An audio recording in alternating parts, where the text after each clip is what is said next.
Assalamu alaikum everybody, and good afternoon. Okay, so I'm going to be talking a little bit about my personal story. I'm not going to go into all the sort of details, because obviously Rafi and Felix have covered a lot of the internal stuff and a lot of the dynamics around radicalization, extremism, and so on. What I want to do is I want to take you on a little journey. I want to take you on my journey, and I think that when you hear my story and the sort of journey that I've been on, it'll give you a sort of, hopefully, a different or deeper understanding of what the triggers and the push-pull factors are of why people behave in a certain way, why they would fall into certain things, whether it's extremism, whether it's criminalization, whether it's gangs, and that. Yeah. So I'll crack straight on. I'll try to. Does everybody understand English? I mean, okay, yeah. So I grew up in a city called Birmingham. Birmingham is like Gothenburg. It's the second largest city in the UK. I grew up as a young boy in the 1970s, and for me, my journey started when I was 11 years old. Was it 70s or 50s? Yeah, you know, you can. I'm watching you.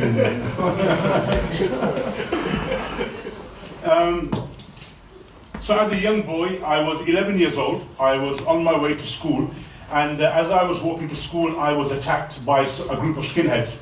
You know, skinheads, these far-right, racist groups. And you know, I'm 11 years old. I was beaten up by these guys. They were grown men. You know, these type of people at the bottom here, doing their Nazi salutes and everything. Now, as I was being beaten up, you know, they were saying things to me like, you know, you effing Paki. Paki is a derogative word for what they call for Asian people. So, like, I'm from Pakistan, so they shorten it by saying Paki, which is like a bad way of saying it. But then they put a swear next to it as well. So they'll say like, you Paki bastard, f off back to where you come from, and so on and so forth. So anyway, that was my sort of wake-up call into the world. And I remember that when I came to, you know, because they beat me up, I was knocked out. I was only an 11-year-old kid. There was a guy standing above me, and he gave me his hand, and he helped me up. And as I got up, he said to me, son, welcome to the real world. At the time I was 11 years old, I didn't understand what he meant by welcome to the real world.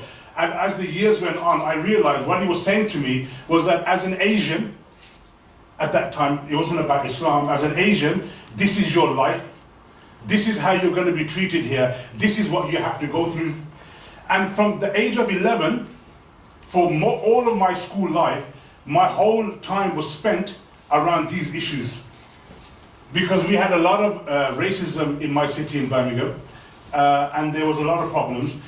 You never saw gangs of Asian lads, or Asian people on the streets, but there were gangs of white people, white boys walking around in the streets. I'm not saying that every single white person was a racist, but you know what I mean. It was very open, it was very in your face, and it wasn't hidden. You know, it was tolerated by society at the time. In 1981, we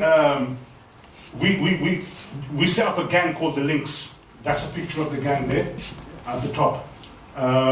This has got a pointer on it. That one there. This was probably one of the first gangs in the UK, which was an Asian gang. In 1981, we set this gang up.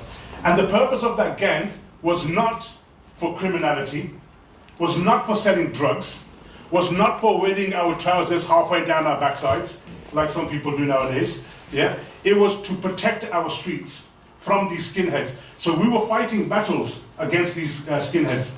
That was how I, as a child, grew up. I grew up in a very violent and a very extreme environment as a young person. And I think the previous two speakers also touched on it, that you get to a stage in your life where you realize that at that age, if you want something and you can't get it, you can take it by force.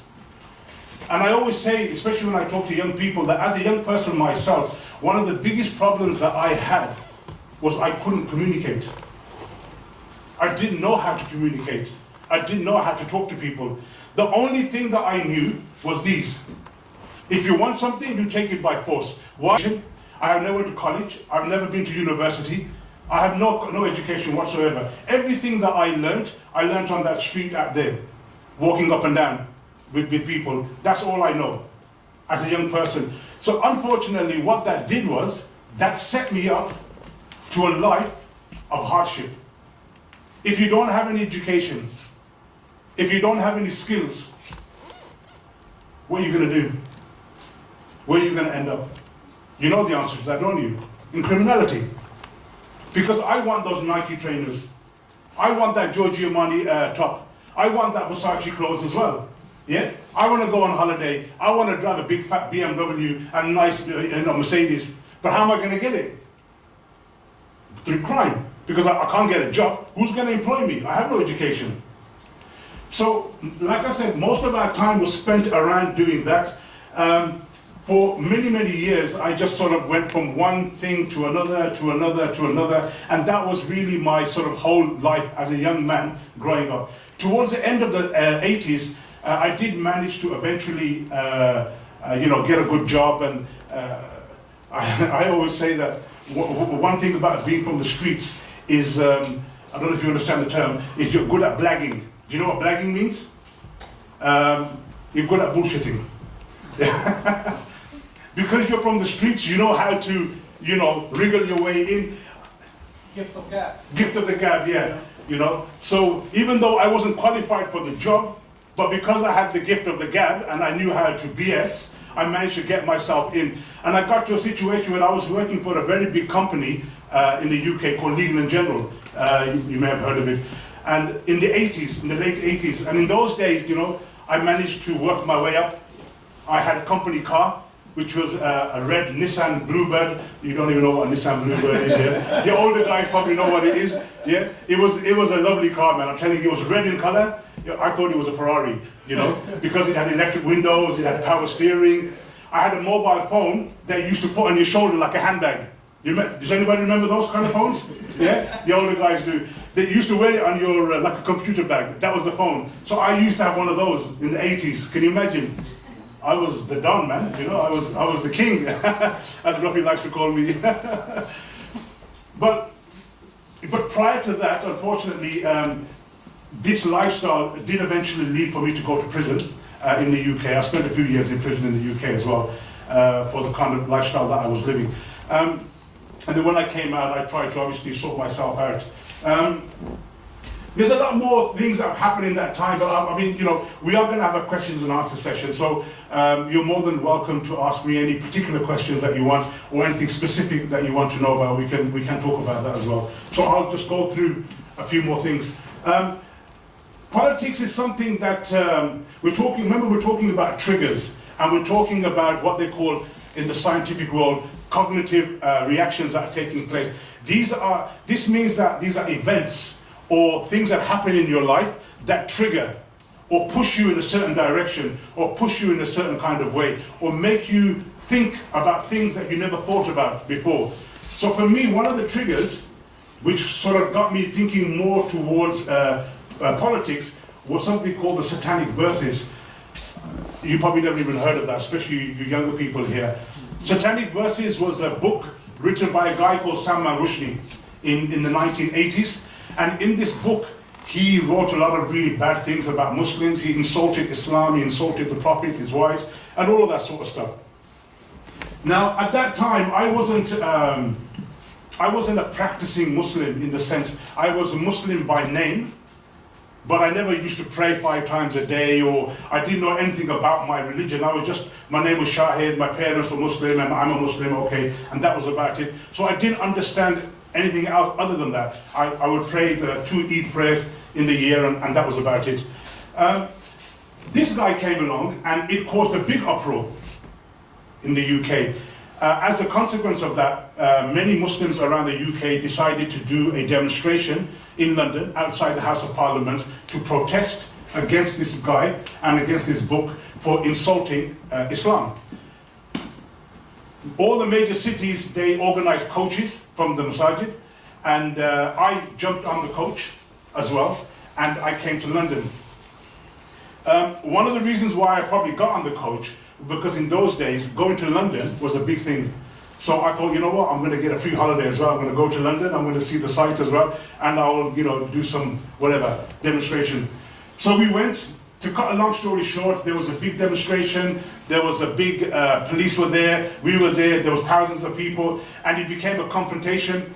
There was a clash between the protesters and the police, and as usual, I was one of the guys that got arrested by the police.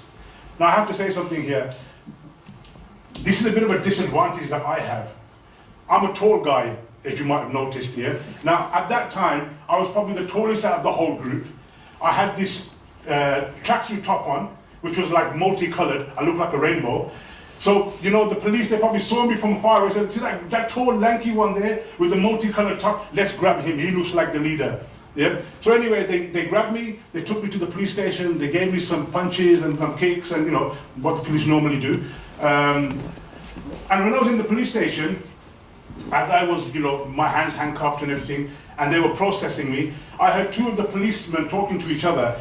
And they said to each other, this effing part-time Muslim, you know what I mean by effing, don't you? I don't want to use the actual word itself. You know what I'm trying to say here? This effing part-time Muslim, let's get a pork sandwich and shove it down his throat. That will teach him a lesson.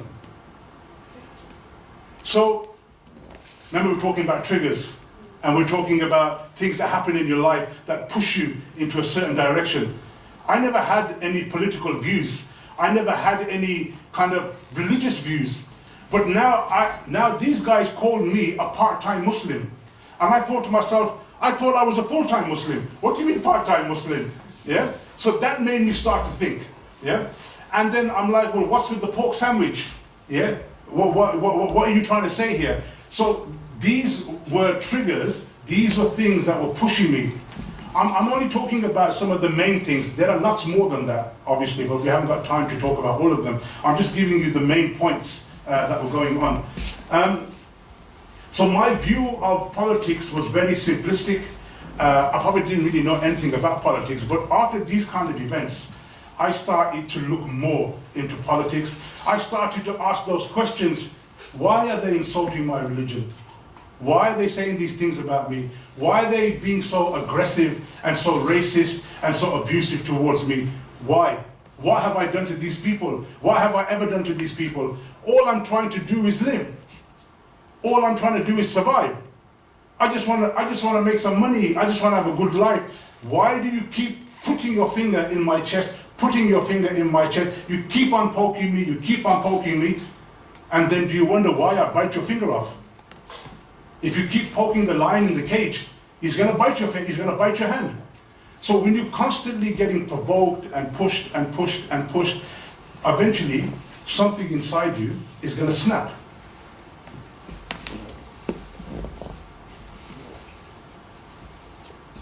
Towards the end of the 80s, the early 90s, I started to ask a lot of questions about my culture, about my religion, about myself.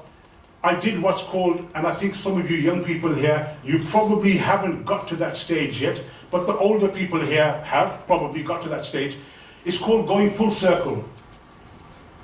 You know what that means? Going full circle? What it means is that you started somewhere in your life, you went all the way around, so it's like you had no money, you had no prospects, you had no future, you went all the way around, and then you started making some money, you had some future, you had some prospects, you had things going for you, and then you lost it all, and now you're back to where you started again. It's called going around in a full circle. And you stand, and you say to yourself, I've been here before. Why is this? Is this my life? Am I just going to go round and round like a dog, chasing its tail, and not being able to catch it? Is this my life? So that, for me, was a turning point. You know, when I started to think, I started to ask myself, what is the purpose of my life? What am I doing? What is the reason for me to be on this earth? And obviously at that time, I started to look into my religion, into Islam. For me, in my personal journey, that was my turning point. That was the point where I then realized that my culture, my religion, yeah, was something that I needed to understand, something that I needed to be proud of, something that I needed to embrace rather than trying to run away from it. Islam for me turned me from somebody who was a very aggressive, a very angry, a very violent person, and it made me into somebody who was, well, I wouldn't say I'm still a bit calm, I could still be, but you know, I'm still trying. But it changed my life. It changed my perspective. It made me start to realize that I could not carry on in my life in this path, because either I'm going to end up dead or I'm going to end up in prison for the rest of my life, because this is not the way for me. I can't, this gangster, roadman, bad man kind of lifestyle is not the lifestyle that I want. It's not the way for me to carry on. So for me, for my personal journey, that was a turning point for me. I started to learn more about my religion. I started to read the Quran, I started to read the Hadith, I started to read the Islamic books. This is pre-internet days. So there was no internet shit, Google, you could go on to find out what's going on. You had to physically go to a bookshop and buy books, and you had to read them. And I started to read, and I read, and I read, and I read. And one thing, you know, it's a bit of a cliche that people always use, knowledge is power. Truly, truly knowledge is power. But knowledge is only power when you act upon that knowledge. Otherwise, you are just a donkey carrying books on your back, but you have no benefit. That's the only analogy I could think of. Knowledge is good, but you have to implement that knowledge. Is that true? Yeah? So in the early 90s, you know, I started to change. You know, and I have to say, prior to that, prior to my changing and becoming more religious, to a certain extent, you could probably say that I was a racist. Because I didn't like white people. Because all my life, all the white people that I ever met just told me I was a Paki and to F up to your own country and go back to where you came from. Which is a bit strange, because I thought I came from Birmingham and I didn't understand what they meant, go back to where you come from, but I come from Birmingham, where do you want me to go back to? But, so I was racist towards them, I didn't like them. Even today, you know, I mean, I don't say this out of, you know, because I'm happy to say it, but I don't really have white friends. I know lots of white people because of the work that I do. I have white colleagues that I work with, you know, and obviously over the years I've developed relationships, but I don't know white people as in from when I was a little kid, who I grew up with, who we used to run around on the streets with. I don't have that kind of relationship with white people, because all the white people that I saw were aggressive towards me and hated me. So I had the same hatred towards them as well. I reciprocated whatever they gave me, I gave it back to them. But when I started to practice as a Muslim, I realized that my religion teaches me that you can't judge a person by the color of their skin. You can't have this kind of attitude towards people. Islam taught me that I have to respect people. I have to respect their culture, their religion, their way of life. It might not be your way of life, but that doesn't mean that you criticize them. In fact, there's a very, very you know, strong verse in the Quran that says that do not insult their gods. Because if you insult their gods, what will they do? They will insult yours. Isn't this a blueprint for having harmony in a society? You know, that don't insult other people, don't ridicule other people, and then they won't do it to you. It's simple. I went for Hajj in 1991 with my mother, and I think that was probably the icing on the cake, as they say, you know, as far as my spiritual journey and my finding myself. And I started to, you know, from there on, I started to move and try to become a better person and try to improve myself, and I tried to help other people. And even in the 90s, I used to do a lot of work with young people. I was a mentor then. I used to, you know, help young people get out of gangs and criminality and drugs and all that. Obviously, having come from that background myself, I understand gangs, I understand drugs, I used to take drugs myself. So I understand, I know the, you know, the situation and the issues that people go through. Now, this is where there's going to be a bit of a twist in the narrative. In '92, I was given a video cassette, and this video cassette was called Massacres in Bosnia and Croatia. You gotta tell them what a video cassette is. Yeah, I was going to say, yeah. Do you know what a video cassette is? Yeah. Yeah? What is it? Figurative. Yeah, how big is it? That's the one. He knows, man. He's older than he looks. Yeah, this is before CDs and DVDs and all that. He was a big, like a brick. You used to put in the VCR, and you used to watch it. The older guys know what I'm talking about. So I took this video cassette home, and I put it in my VCR, which is what you would call a DVD player today. And it was titled Massacres in Bosnia and Croatia. Now, you know, you've heard of Bosnia, haven't you? And you've heard of Croatia. So obviously in the 1990s, there was a war going on. Now, at that time, I didn't even know that there was a country called Bosnia. Yeah, I had to go to a library. Remember, pre-internet days, yeah? I couldn't Google search it on my phone. I had to go to a library. I had to get an atlas. I had to open the atlas. I had to look under the index, Bosnia. Yeah, but actually, I was told it's actually under Yugoslavia, which was the name of the place. Then obviously they split up. Anyway, so I found out about this place. I watched this video. Now this video, in today's terms, the kind of stuff that you guys watch now, the kind of games that you play now, the kind of YouTube videos that you watch, these, you know, it's probably quite tame. You're probably more used to it. But for me, I grew up playing Space Invaders, you know, and Pac-Man and things like that. That was the limit of our, you know, stuff that we used to do. This video that I watched, I don't want to go into all the details because there's women here and there's young people here, but this was a very horrific video. Uncensored, raw video of dead people, of the atrocities that were going on, the genocide that was taking place in Bosnia. I was shocked to the core. And I remember, and I have never forgotten because it's imprinted in my subconscious, what I thought at the time, and the thing that I said to myself was, how can one human being be so evil and barbaric to another human being? Which human being even thinks about doing things like this? I couldn't understand it. I couldn't get into my head that can you actually do this to another person? Do people really do these things? Or is this just like a horror movie? But it was really going on. So it shook me to the core to the extent that I felt that compelled that I had to do something to help these people. So I found out about an aid organization that was going to Bosnia, and the plan was that they were going to take a coach, 6 coaches actually, from Birmingham, from the UK, full of aid, and we were going to drive to Bosnia, deliver the aid, pick up refugees from the refugee camps and bring them back to the UK. I went along, I spoke to the guys, the organizers, and within about a week after watching that film, I'm sitting on this coach and we're driving to Bosnia to deliver this aid. I have to also say that today now in Birmingham, my city where I live, the Bosnian sort of community is a consequence of the people that we brought back in the 1990s, who then settled in Birmingham, who then had gotten married and had kids, and now have developed as a big community. It was because of the people that we brought back in 1990. So I'm quite proud of that, actually. We got to Croatia, we got to Zagreb, to the capital. It's a long story. We weren't allowed to go into Bosnia because the border was closed.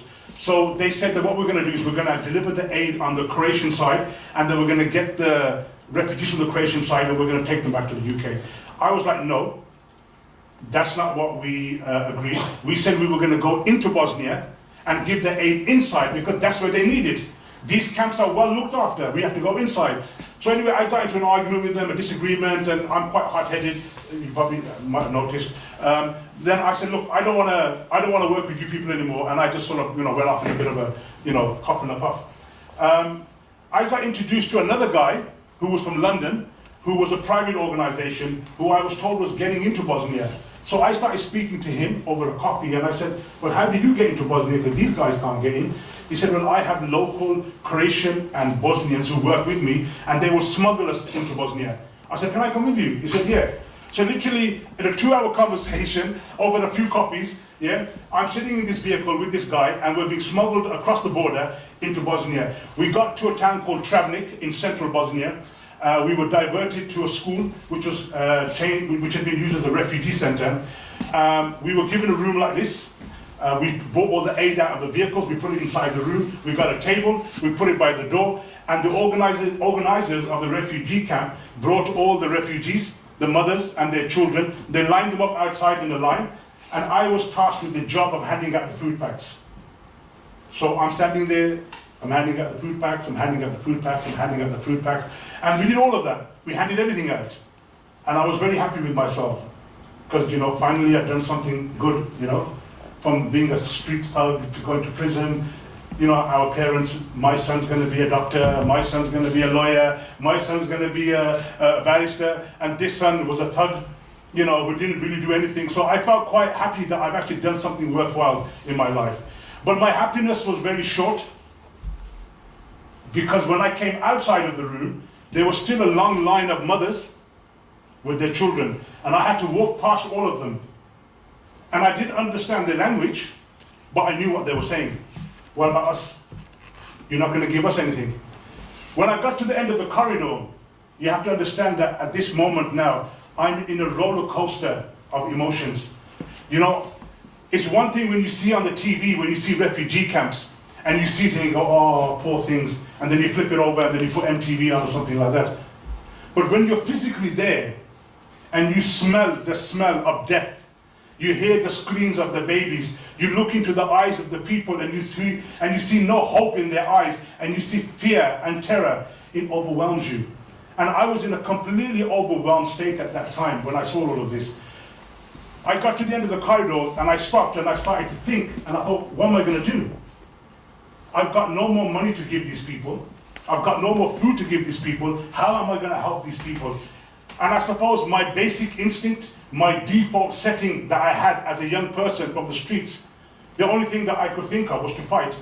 And that's what I did. So I stayed in Bosnia. I joined the Foreign Fighters Brigade of the Bosnian Army.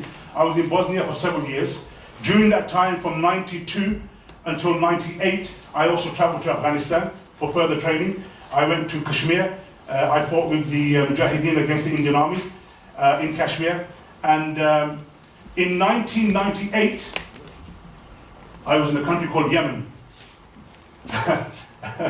So it's another long story. I'm more than happy to talk about it in detail during the questions and answers, if you've got anything specific that you want to ask. I was arrested in Yemen, in Aden. I was arrested with several other guys. We were accused of conspiring to do acts of terrorism in Yemen. I was taken from a hotel room. I was blindfolded. I had my hands tied behind my back. I thought I was being kidnapped. I was put into an underground jail, into a zinzana, as they call it.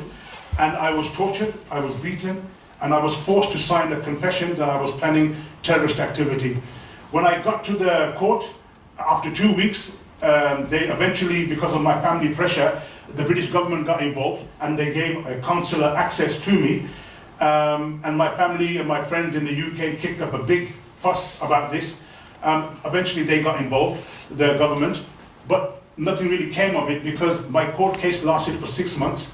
And for those of you who might know, in these kind of countries, there is no law and order, there is no criminal justice system. Whatever the race, whatever the president, whatever the prime minister says, that's what's going to happen. There's no independent judiciary. So I was sentenced to 5 years in prison. I spent 5 years in Yemen, in a prison, 5 years and 1 day actually. I was released in 2003. And from 2003 until today has been obviously a whole new chapter in my life. I came after 9/11, so when I came out, the whole world has changed. You know, I was when I came out, I should talk to people, and they say, oh, Al Qaeda and Osama bin Laden and this and that, and I thought to myself, oh damn, I actually met Osama bin Laden when I was in Afghanistan. So is this the guy you guys are talking about? I said, yeah, he's the really big, dangerous guy, and he's this and that. Oh, okay. I met him in '94 in Afghanistan, in Jalalabad. So, you know, I mean, that, but what that did was, what all of this does, I mean, at the time I was there in '95 in Afghanistan when the Taliban came as well. So I've met Mullah Omar when I was in Afghanistan. I've been involved in these kind of groups. In London, I was involved with what you would probably, well, they were classed as extremist groups in Finsbury Park. You may have heard of Abu Hamza al-Masri, the guy with the hook. You know, I was very close to him at one time. That's another subject that we can talk about. I have my views and opinions about, you know, what he stood for and what he's accused of standing for, but then obviously, you know, some people have different views about it. So that gave me a lot of perspective and a lot of understanding. When I came out, I had to now reconnect with my family. I had 5 kids, which I hadn't seen. So I had to now, I left my kids as young children. When I came out, they were like you, they're teenagers. And you know how problematic you teenagers are for the parents here. So you can imagine being away for 5 years. Now my kids are grown up, almost, you know, without a father. So I had to reconnect with them. Financially, I was broke. I didn't have an education, as you know. I've got no skills. Nobody was going to give me a job anyway. Now I have this stigma attached to me as this guy is a terrorist and, you know, he's been to prison and all that. So definitely nobody's going to give me a job. You know, and so I had to, my friends didn't want to know me. You know, you know, people around me, oh, this guy's dangerous, this guy's, you know, blah, blah, blah, whatever. So I had to contend with all of that as well. So I had to, you know, sort of reinvent myself. I had to ponder over all the things that I did. My change had already started when I was in prison. One thing that prison does, it gives you a long time to think about things, especially when you're in solitary confinement, because I spent a lot of time in solitary confinement. So when you talk to the walls, eventually you have to, you know, you can only talk to the walls for so much. Then you start talking to yourself and you start thinking and you start, you know, what they call reminiscing and reflecting on your life. And you look back at all the things that you've done, all the thoughts that you had, all the ideals that you thought, all the people that you thought were your heroes, all the, you know, these fanciful ideas that you had in your head about changing the world and being this, you know, great person, gonna do this and gonna do that. And then the reality sets in and you realize, well, okay, maybe that's not exactly how it's gonna be. Maybe I need to rethink my strategy. And that's what I did. And I realized that, okay, I think I've made some mistakes here. I made some severe mistakes.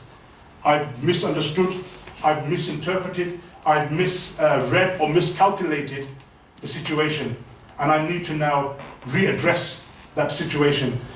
So what I did was I started to sort of try to get back into the stuff that I used to do, you know, working with young people, and I started a few businesses and some worked, some didn't work, and so on and so forth. But about 7 years ago, I started to become more publicly vocal in the work that I do. And the reason for that was ISIS, was Daesh, whatever you want to call them. And the reason why I felt that I needed to come out in the open and to talk about this group and to expose this group for the criminals and the Khawarij that they are is because I had actually had confrontation with these people when I was in Bosnia and when I was in Afghanistan.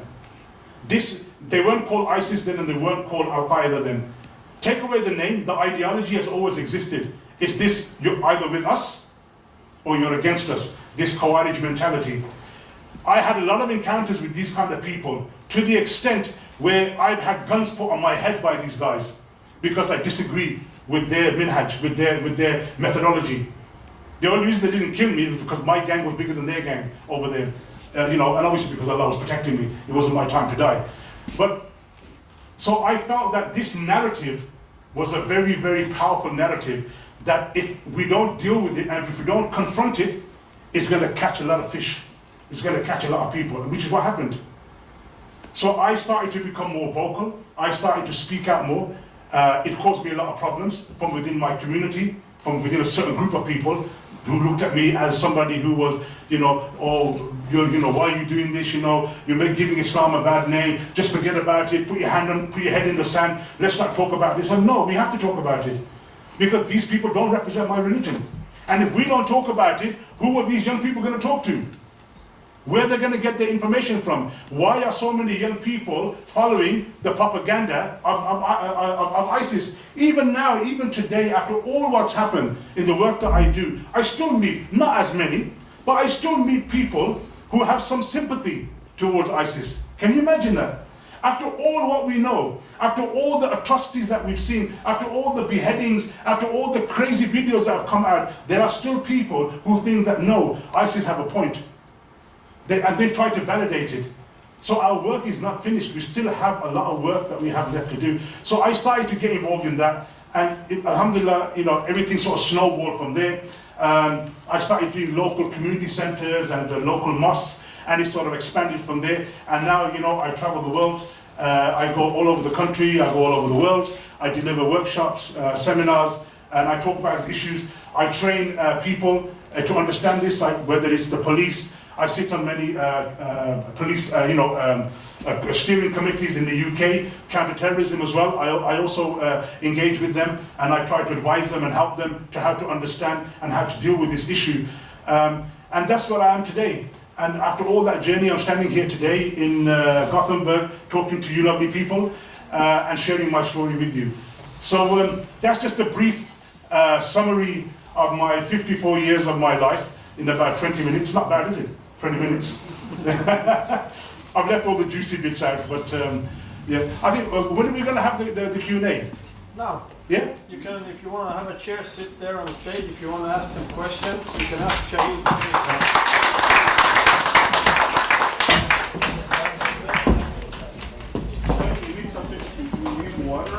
No, I'm Do you okay. need like a steak or something? A steak, yeah, a steak would be good, yeah, but not now, later. Mikrofoner kommer vi ha. By the way, that's me in the picture, when I was in Afghanistan. When I was a young boy. See, my beard is all black. I'm a young man. You're sitting exactly like there. Am I? Yes, this is me in it.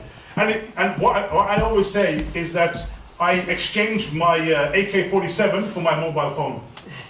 And I left my tank in Afghanistan, and now I drive a Lexus. So that's my new weapon now, is my phone and my car. But what made you? Is the anger, or what was the reason? How were you thinking? Okay, what we have to understand is that, in my opinion, I don't believe that what I did in Bosnia was extremism. Defending weak and innocent people is not extremism. It's compassion, it's humanitarian. Which I think that whether I was a Muslim or not, a person, any human being, if they saw somebody suffering, they would try to help them. So I don't see that particular act as an act of extremism. I don't mean the time you were working at the aid, but you choose to stay in Bosnia, and you choose to stay, then go to another country. Yeah. That time of you. So what was going on was, remember, I'm a young man. Yeah. I have a lot of testosterone. I have a lot of ideals in my mind. And as a young person coming from the streets, violence was something that was natural for me. So it wasn't something that I was, it wasn't new to me. It was normal. I'm used to it. I've been stabbed myself. I've been beaten up. Blood is not an issue for me growing up as a young person. So maybe for me at that time, it was easy for me to graduate into that line of work, to be a soldier. Yeah, because of my background. You remember we talked about, the West Side, the East Side boys, that watch movies, and if all you see around you is violence, that's what you're attracted to. So for him, he was looking for more action.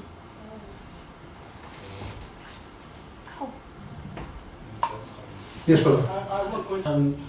For instance, this story of that you have narrated, and terrorism as a general, sometimes we see they attract people who have no very beautiful life, former convicts, criminals, rapists, and newly converts.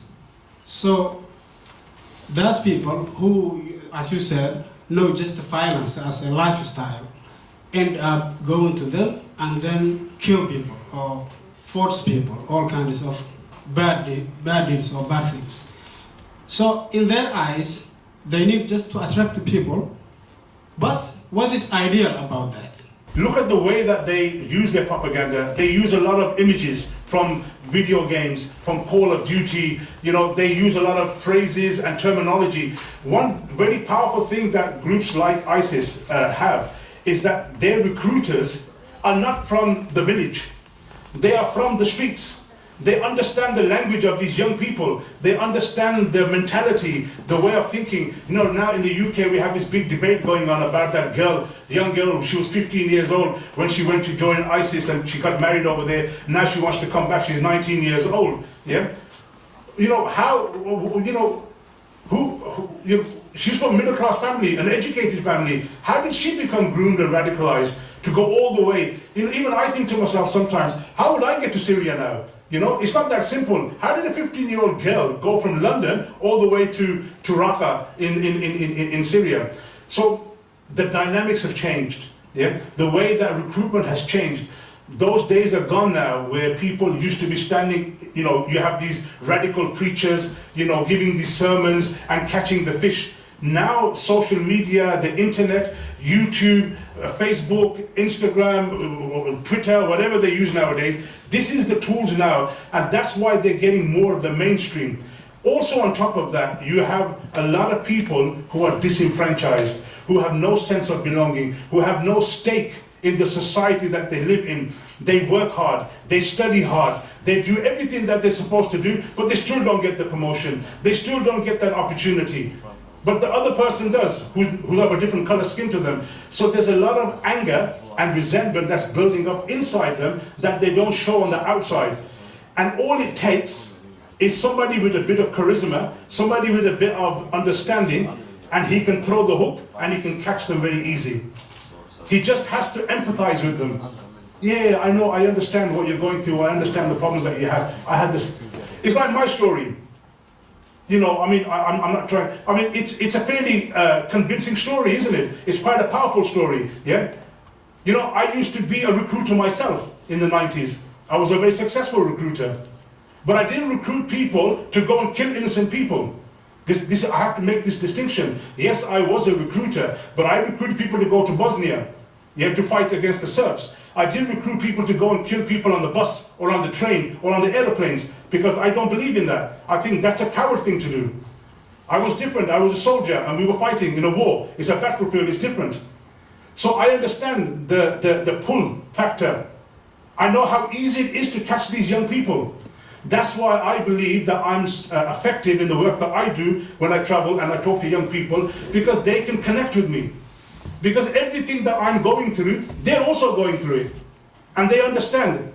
That's why when we talk about, you know, you talk about why mainstream people being affected, because we, society, are not actually looking deeper into what the problem is. Just because the guy looks calm and he looks happy, it doesn't mean that he's happy inside. All it takes is one little push and he will go over the edge. I hope that answers the question. Well, thank you very much for your presentation. I'm actually glad that this group is hearing your story, because this group is also, in this project, focusing on solutions. What can each of them do in preventing or capacity building or any kind of engagement that they can do in strengthening society more? Because now you're speaking to a group that we basically have the same narratives, preferences, background, history, religion, etc. But we also have another group outside in our society that's not here and represented. So what would be a good advice for these young individuals to meet the rest of majority society? Fantastic question, and I'm really glad you asked that question, because that allows me. I actually dug this map out of Gothenburg. It gives the unemployment rates of this area, and as you can see in the red up there, is it Angered? Am I pronouncing it correctly? Yeah. There's a lot of high unemployment, and I think you guys already understand why that is and what's going on and all the dynamics.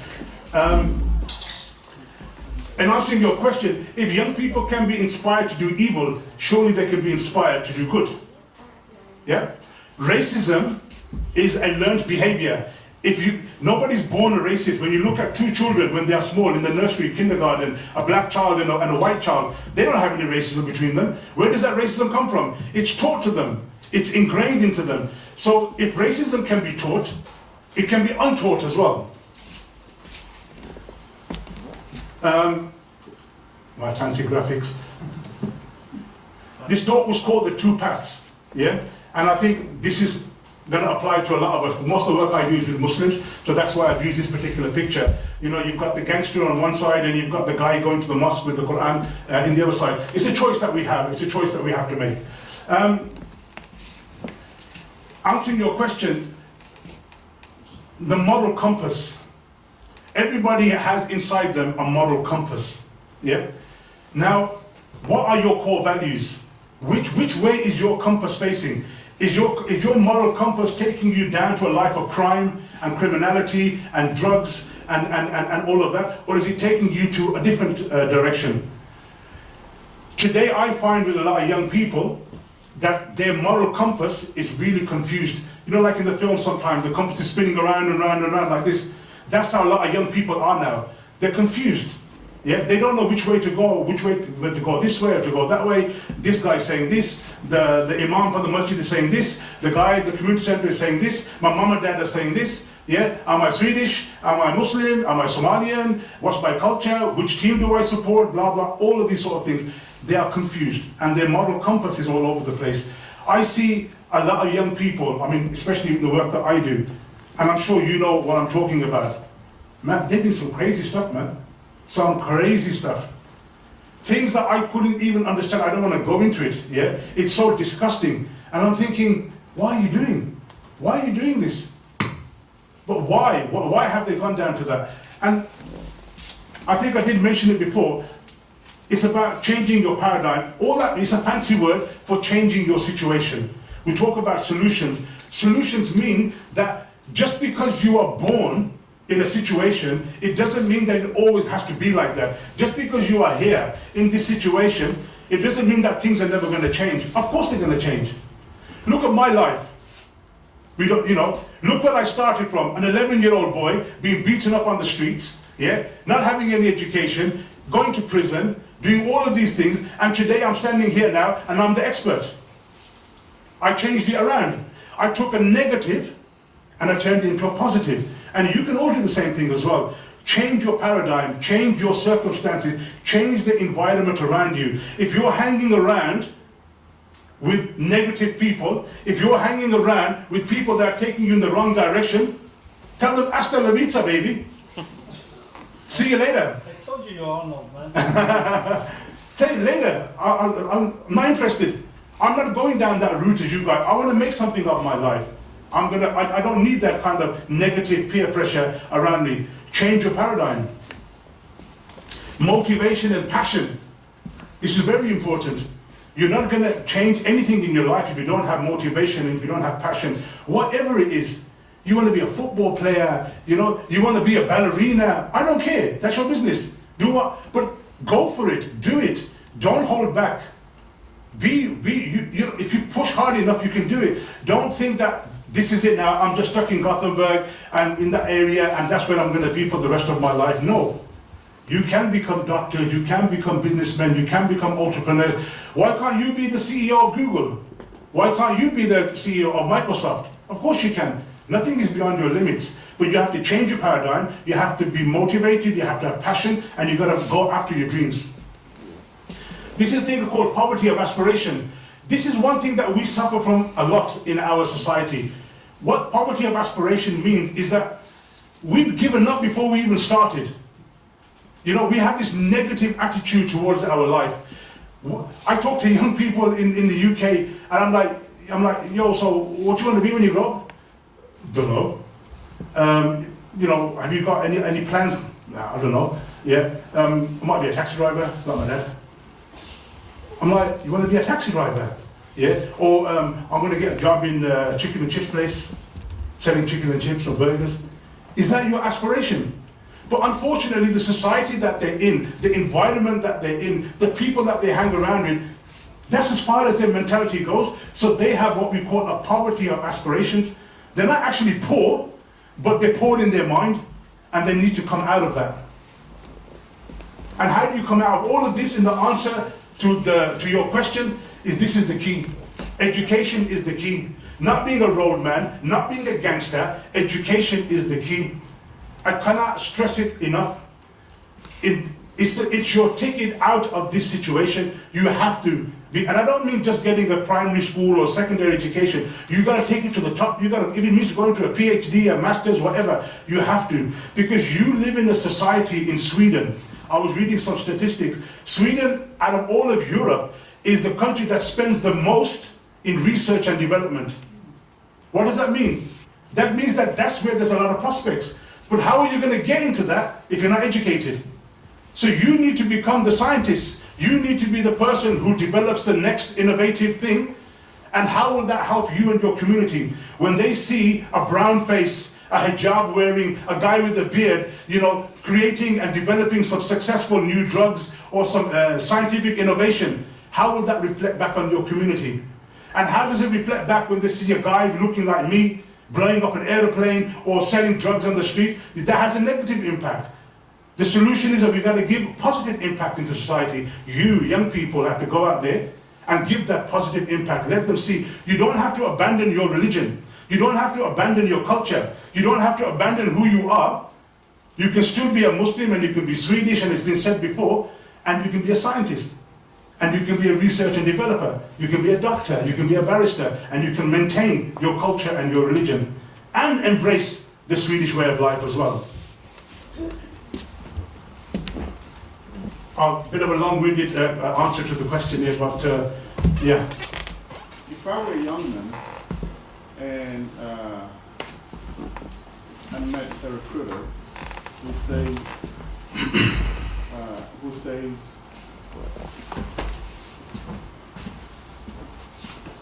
your religion, my religion, for you to be a good Muslim or to be a good Muslim, you have to go to Syria to fight, to defend your religion, or to defend other Muslims. What do I say to them? How do I reply? In Syria, it's a country. It's not a, it's not a little back street of Anglet or something like that, a little suburb. It's a country. There's millions and millions of people there. First and foremost, are all the men dead in Syria? The refugee camps are full of men, of young men. First and foremost, do you really think that they need men from Sweden, from UK, from Birmingham, who first don't speak the language, don't know the culture, have no experience of warfare? What are you going to do over there? Of what benefit are you going to be to anybody? Everybody over there is trying to come to Sweden and is trying to come to the UK. Why do you want to go from here to go over there? Doesn't that tell you something? That they feel that to be safe and secure, they have to come here. So why would you want to leave this society and to go over there? If you feel, in answering your question, that I have to help these people, do you think that by going over there you're going to help anybody? Are you a soldier? Do you have military experience? What are you going to do? You're just going to be a burden. Are you a doctor? Are you a nurse? Are you an engineer? How are you going to help these people? Yes, if you were a doctor, if you were an engineer, if you were somebody with some skills, maybe you could help them. But the problem that we have is that Syria has become so complicated. Now, if you go there, you are designated as an extremist, because that's the way the world is now. In normal circumstances, to go to Syria to help the people isn't a bad thing. But now, that's not how the situation is. If you go to Syria now, what's going to happen? You're going to become criminalized. And what you have to understand, it's not only you that becomes criminalized, your family, your community, your mother, your father, your brother, your sister, everybody is going to become criminalized. You've destroyed all of their lives. For what? Of what benefit are you to these people? Would it not be better for you to stay here and to raise money and to work with an aid organization and to help the refugees and to raise your voice and to speak to the government and get involved in the democratic process? Tell them, stop this war, stop these atrocities, do something constructive and positive, than going over there and throwing your life away in a quagmire where nobody even over there knows what's bloody going on. They're all confused. Everybody's killing each other. No, there was no programs. There still isn't. I think Sweden and Scandinavian countries are a lot more advanced from what I've heard about helping returning people from these places and interacting with them. We don't have that in the UK. I think for me, it's still a process. You know, it's an ongoing process. You know, like I said, you know, my kids now grown up. You know, my oldest daughter is married. You know, I have a granddaughter. I'm a grandfather. So my situation has changed a lot. But maybe that's because my own personality is different. It might sound a bit silly. I am emotional, but I'm not that emotional, if you know what I mean. You know, like with my kids, I've let them sort of get on with their lives, and you know, I don't interfere too much in what they do, in that sense. So I never really had to worry too much. And I think one of the main reasons is that my wife is a bigger soldier than I am. She's the real pillar of our family. Because when I was 5 years in prison, she looked after my 5 kids. You know, as a single parent, literally, you know, having to strive and to struggle, having little kids. So she was the pillar and the thing that kept everything together. So she helped me a lot in getting back into my, you know, mentally. I mean, I think I was, you know, people say that, you know, I think I've always been a bit crazy anyway, you know what I mean? But that I may have suffered from PTSD because of all the things that I saw. Maybe I have, but I've never been treated for it. I haven't gone for any kind of treatment or whatever. I just deal with it. But one of the strongest reasons why I think that I've managed to pull myself through, in answering your question, is my faith. I believe that my faith, my believing in Allah, and in Islam, has pulled me out of that dark place that I was in, and has brought me out onto the other side, and has given me a reason to do what I do. It's given me a maqsad, it's given me a goal. And this is my goal, and this is what I do. You know, I see all of you here, all you young people, and older as well. I always say this, all I see is diamonds. Maybe a little bit rough. You just need a bit of a polish, a few chipping of the edges, and you're all priceless diamonds. When I talk to young people who are gangsters, who are killers, who are drug dealers, murderers, I don't judge them, because there was a time when I was like them as well. So who am I to judge them? I was like that as well at one time. I used to do all that kind of nonsense, but I still see in them, I see myself. I see that diamond that just needs a bit of nurturing, a bit of cleaning, a bit of chipping away at the edges, a bit of polishing, and it will become a priceless diamond. But first of all, practically speaking, when do we ever talk to our parents? Yeah, I didn't talk to my parents. Yeah, probably you guys don't do that as well, because I grew up with a cultural gap. You know, my parents were from Pakistan. I was brought up in the UK. My culture was different. Their culture was different. There was a clash between us. So that's the first thing that we have to overcome, is the cultural differences. You know, predominantly most of you here are Somalians. Maybe your parents came from Somalia. They spent all their lives in that country, and now they've come here, and you guys are brought up here. There's going to be a clash, you know, because they have a different way of thinking. You have a different way of thinking. So that's the first hurdle that you have to overcome. Yeah. And I think I think if you can overcome that hurdle, then talking about these issues is easy. That's the hardest thing to do, is to talk to your parents. You know, it's very hard, it's not easy.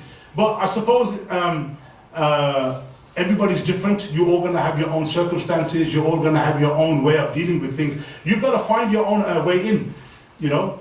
But, you know, don't forget, just because you don't have long, deep, meaningful conversations with your parents, it doesn't mean that there's something wrong with you. You know, I mean, I don't have deep conversations with my mom and dad because, well, my mom's passed away now, but with my dad, because they're old and, you know, they have a certain way of thinking, and you just, you know, you kind of leave them to it. Now, my children who are adults, yeah, they don't talk to me. They're doing their own thing. They're going to work, chilling out with their mates and going here and there and whatever. But, you know, they have their own life. We may have a conversation here and there, but that's about it. But it's not like every day we sit down and we have a, like, okay, son, now let me tell you about the birds and the bees. Yeah, and we have this very deep conversation. It ain't gonna happen. In the practical world, come on, is that gonna happen? Are you guys gonna do that with your parents? Maybe some of you do, that's good. But some of us don't. Yeah? So it's a difficult one. Everybody has to deal with it in their own individual way and look at it. But I do accept your premise that conversations do have to be had because times have changed. Now times have changed. You know, we're not living in that happy society of 20, 30 years ago in Sweden, where, you know, Sweden was the bastion of, you know, everybody love, it's all about flowers and hippies and all that. That's all gone. Now it's become very complicated. You have to have these discussions. You have to talk about it. Society's changed. Also, we just play victim, but we are victimizing ourselves just to play that role that was assigned to us or not assigned to us. Yeah, that's a good question. You know, it takes two hands to clap. Yeah, you can't clap with one hand. You can slap with one hand. Yeah, but you can't clap with one hand. What you're talking about, when you talk what you're saying, I agree with you, but it has to be reciprocated. It has to be from both sides. I'll give you an example. In the UK, we're accused of having ghettos in certain areas, of the UK that are all just Asian people live there. There are no white people, no English people living there. Yeah. Okay. So let's go back a little bit. I can tell you that in those areas, 20, 30 years ago, they were all white areas. We didn't find an area in the UK that was uninhabited and all my uncles and my aunties just came and started to live there. No, they were areas that were already being lived in by white English people. But you know what happened? They left the area. We never told them to leave. They left of their own choice, and then it became Asian, Muslim, black areas because the white people left. Why did you leave? Who told you to leave? Are you telling us that we are so powerful, we are big gangsters, that we forced you out of your own country? I don't think so. We never isolated you. You isolated yourself. So when I said about two hands to clap, they were just clapping with one hand, and they were just slapping us. They weren't clapping. So those areas that you're talking about, we haven't chosen not to integrate. They chose not to integrate. Now we are just paying the price of that. But at the same time, I do agree with you that we don't do ourselves any favors. I accept that. But also we have to understand, are we talking about integration or are we talking about assimilation? There's a big difference. There are voices that want us to assimilate, to abandon everything. If they could give us a chemical or a cream that would even change the color of our skin to make us more assimilated. But it's not going to happen. There are biological differences that you can't change. It's as simple as that, you know? So, yes, and I do accept what you said, that there are people in our community that do play the victim, that use that to blackmail other people, to get benefits and to get some kind of, you know, position or whatever, to constantly play the victim card all the time. And I do accept that as well. But we have to find the balance in between. I have a quick question. I'm a student, a full-time student, and living in Gothenburg, I've seen some signs of cruelty. I've seen people getting shot, physically, but I've heard it. Mothers and cousins and different people have told me what happened. And being a person who doesn't really, I'm not affected by the poverty of aspirations. I'm a person who aspires for great things.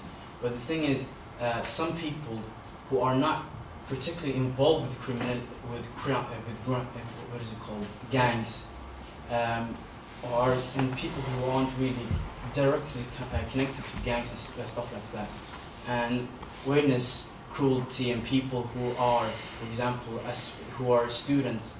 There was a Somali man who left the Gothenburg mosque, and he was praying at Isha, and when he was returning home, and then he got shot. And after that, we heard that he was a student, he was planning his master's, and he wasn't a person who were supposedly being involved with gangs and criminality and different things like that. So what would you give a piece of advice to a person who's a student and witness cruelty in society? And sometimes you can feel some sense of hope.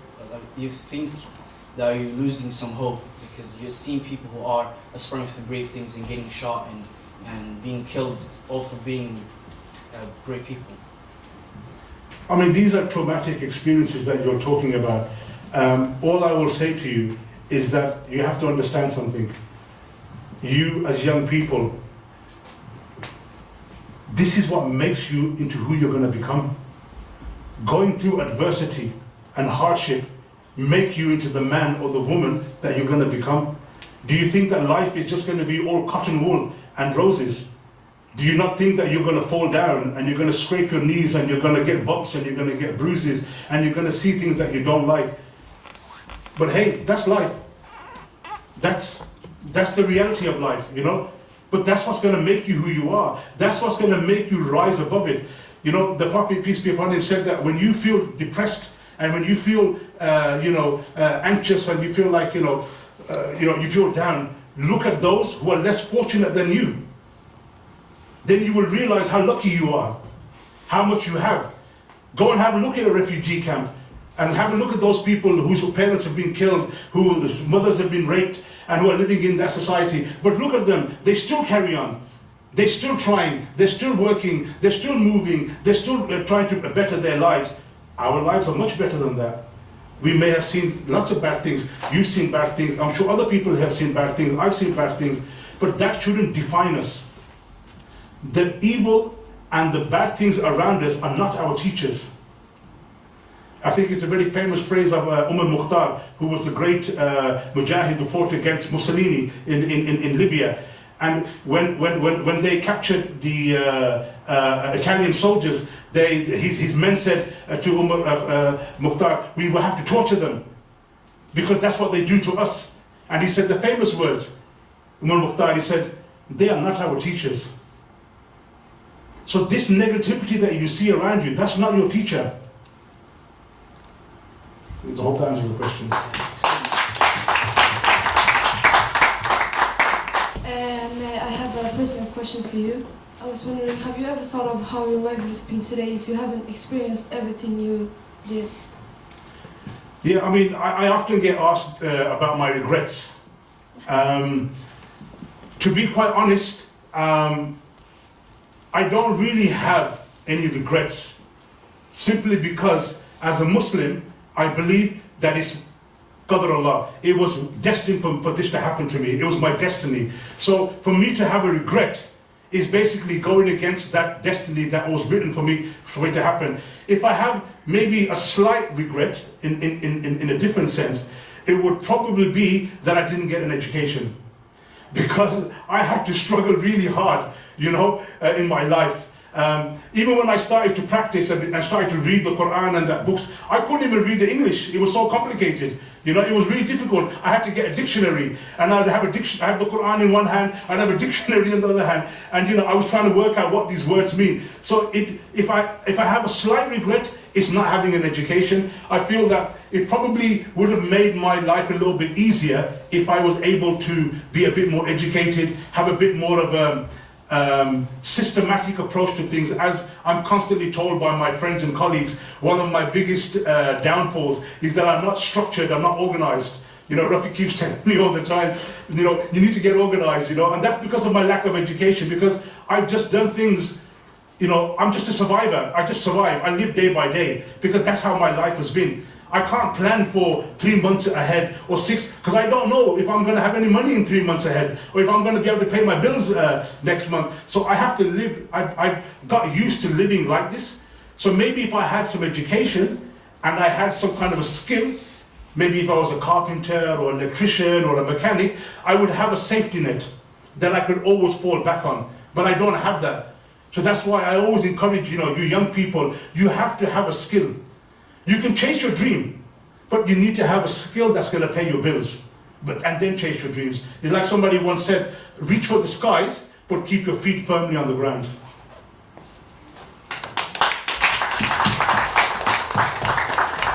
You're welcome. Thank you very much for listening.